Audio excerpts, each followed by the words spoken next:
Hi friends, വിഫോർസിൻ്റെ ഏറ്റവും പുതിയൊരു വീഡിയോയിലേക്ക് എല്ലാവർക്കും സ്വാഗതം. ഇന്നത്തെ വീഡിയോക്കകത്ത് നമ്മൾ പറയാൻ വേണ്ടി പോകുന്നത് സാലറി അക്കൗണ്ടിനെ കുറിച്ചാണ്. സാലറി അക്കൗണ്ട് ഇല്ലാത്തവരായിട്ട് ആരും കാണത്തില്ല. അപ്പം ഇതിൻ്റെ ബെനിഫിറ്റ്സും പിന്നെ അതുകൂടാതെ ഇതിൻ്റെ ഇൻട്രസ്റ്റ് റേറ്റുമാണ് നമ്മൾ ഇന്നത്തെ വീഡിയോക്കകത്ത് പറയാൻ വേണ്ടി പോകുന്നത്.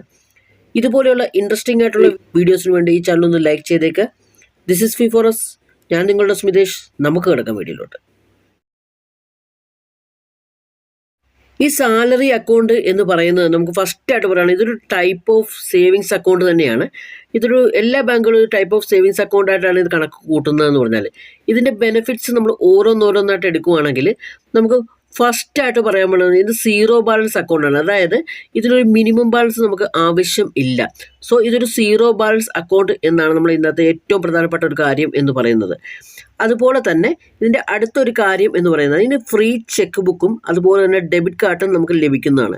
ചില അക്കൗണ്ടിലൊക്കെ നമുക്ക് ഡെബിറ്റ് കാർഡിന് ഒരു ചാർജസ് ഈടാക്കുന്നതാണ്, ചെക്ക് ബുക്കിന് ഒരു ചാർജസ് ഈടാക്കുന്നതാണ്. പക്ഷേ ഇതിൻ്റെ അകത്ത് നമുക്ക് ഫ്രീ ഡെബിറ്റ് കാർഡും ചെക്ക് ബുക്കും നമുക്ക് ലഭിക്കുന്നതാണ്. പിന്നെ മൂന്നാമത്തെ കാര്യം എന്ന് പറയുന്നത് higher withdrawal and transaction limit ആയിരിക്കും. അതായത് നമ്മുടെ ATM പോയിട്ട് നമുക്ക് പൈസ വിഡ്രോ ചെയ്യുമ്പോൾ സാധാരണ അക്കൗണ്ടാണെങ്കിൽ നമുക്കൊരു ഇത്ര ടൈമേ നമുക്ക് വിഡ്രോവൽ ചെയ്യാൻ പറ്റുള്ളൂ എന്നുണ്ടാകും. ബട്ട് ഇതിന് അതിനേക്കാളും കൂടുതലായിരിക്കും. ഇപ്പോൾ 5 ആണെങ്കിൽ ചിലപ്പോൾ ഇതിന് 7 ആയിരിക്കും. അതുപോലെ തന്നെ ട്രാൻസാക്ഷൻ ലിമിറ്റ്, അതായത് നമ്മുടെ UPI പോലുള്ള ട്രാൻസാക്ഷൻ ലിമിറ്റിലും ഇതിന് സാധാരണ അക്കൗണ്ടിനേക്കാളും കൂടുതലായിട്ട് ട്രാൻസാക്ഷൻ ലിമിറ്റ് നിങ്ങൾക്ക് ലഭിക്കുന്നതാണ്. പിന്നെ നാലാമത്തെ കാര്യം എന്ന് പറയുന്നത് ലോണുകളുടെ കേസാണ്. അതായത് നിങ്ങളിപ്പോൾ ഒരു ഹോം ലോണോ അല്ലെങ്കിൽ ഒരു വെഹിക്കിൾ ലോണോ ഏതെങ്കിലും ലോൺ എടുക്കുകയാണെങ്കിൽ നിങ്ങൾക്ക് വളരെ ഈസി ആയിട്ടുള്ള ലോൺ ലഭിക്കാനും അതുപോലെ തന്നെ നിങ്ങൾക്ക് ഇതിൻ്റെ ഏറ്റവും പ്രധാനപ്പെട്ട കാര്യം എന്ന് പറഞ്ഞാൽ ലോണിൻ്റെ ഇൻട്രസ്റ്റ് റേറ്റ് വളരെയധികം കുറഞ്ഞ് ലഭിക്കാനും നിങ്ങൾക്കൊരു സാലറി അക്കൗണ്ട് വഴി നിങ്ങൾ ലോൺ എടുക്കുകയാണെങ്കിൽ നിങ്ങൾക്ക് സാധിക്കുന്നതാണ്. പിന്നെ അടുത്ത ഒരു കാര്യം എന്ന് പറയുന്നത് ഫ്രീ ആൻഡ് ഡിസ്കൗണ്ട് സർവീസാണ്. അതായത് നമ്മളെ അക്കൗണ്ട് മെയിൻറ്റെയിൻ ചെയ്യാനായിട്ട് എല്ലാ വർഷവും ബാങ്ക് അതായത് ഒരു എമൗണ്ട് പിടിക്കുന്നുണ്ട്. ചിലപ്പം ഒരു 500 ആയിരിക്കും അല്ലെങ്കിൽ 300 ആയിരിക്കും അതിൻ്റെ എമൗണ്ട്സ് എന്ന് പറഞ്ഞത്. അപ്പം ചില ബാങ്കുകളിൽ ഇതിൻ്റെ അകത്ത് സാലറി അക്കൗണ്ടിനകത്ത് ഫ്രീ ആയിട്ട് ആ സർവീസ് കൊടുക്കും, ചിലവർ ഡിസ്കൗണ്ട് റേറ്റിൽ ആ സർവീസ് കൊടുക്കും. അതുപോലെ തന്നെ ഇതിൻ്റെ അകത്ത് മറ്റേ ചില ബാങ്കുകൾ നമ്മുടെ ലോക്കർ ഫെസിലിറ്റീസ് ഒക്കെ നമ്മൾ കൊടുക്കാറുണ്ട്.